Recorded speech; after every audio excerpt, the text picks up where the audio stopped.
PM Modi BRICS summit में हिस्सा लेने के लिए दक्षिण अफ्रीका पहुंचे थे। इस दौरान उन्होंने कई देशों के नेताओं के साथ द्विपक्षीय बैठकें की। इसके साथ ही उन्होंने अपने 3 दिवसीय दौरे के समापन पर दक्षिण अफ्रीका के राष्ट्रपति सिरिल रामाफोसा, उनकी पत्नी और साउथ अफ्रीका की फर्स्ट लेडी सेपो मोत्सेपे और ब्राजील के राष्ट्रपति लुई इनासियो लूला दा सिल्वा को गिफ्ट दिए। इनमें आदिवासी कला का जीवंत नमूना गोंड पेंटिंग, नागालैंड की शॉल और तेलंगाना की बिदरी सुराही शामिल है।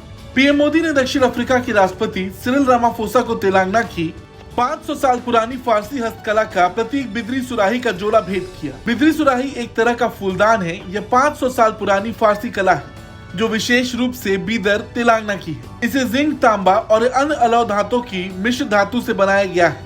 इस खूबसूरत सुराही पर सुंदर पैटर्न उकेरे गए हैं। इस पर शुद्ध चांदी के तार जड़े गए हैं। इसे बनाने के लिए बीदर किले की विशेष मिट्टी के साथ मिश्रित घोल में भिगोया जाता है। इसके कारण जिंक मिश्र धातु काली हो जाती है, लेकिन चांदी की परत बरकरार रहती है। पीएम मोदी ने दक्षिण अफ्रीका की फर्स्ट लेडी सेपो मोत्सेपे को नागालैंड की शॉल गिफ्ट की।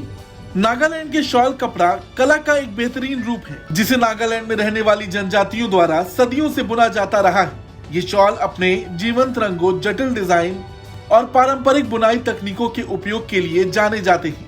ये शॉल स्थानीय कपास, रेशम और ऊन से बनाई जाती है। नागा शॉल की सबसे खास बात यह है कि इसमें एक जातिमय और प्रतीकात्मक डिजाइनों का उपयोग है। ये डिजाइन जनजाति के मिथकों और मान्यताओं से प्रेरित है, जिनमें विशिष्ट अर्थ और महत्व वाले डिजाइन है। शॉल में इस्तेमाल किए गए रंग प्रतीकात्मक हैं। नागाओं का मानना है कि रंग का उनके जीवन और कल्याण पर गहरा प्रभाव पड़ता है।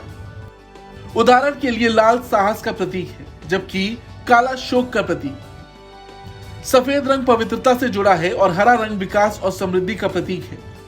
इन जीवंत रंगों को बनाने के लिए बुनकर अक्सर पेड़ों और जड़ों से बने प्राकृतिक रंगों का उपयोग करते हैं। प्रधानमंत्री मोदी ने दक्षिण अफ्रीका के जोहान्सबर्ग में ब्राजील के राष्ट्रपति लुइस इनासियो लूला दा सिल्वा को गोंड पेंटिंग गिफ्ट की।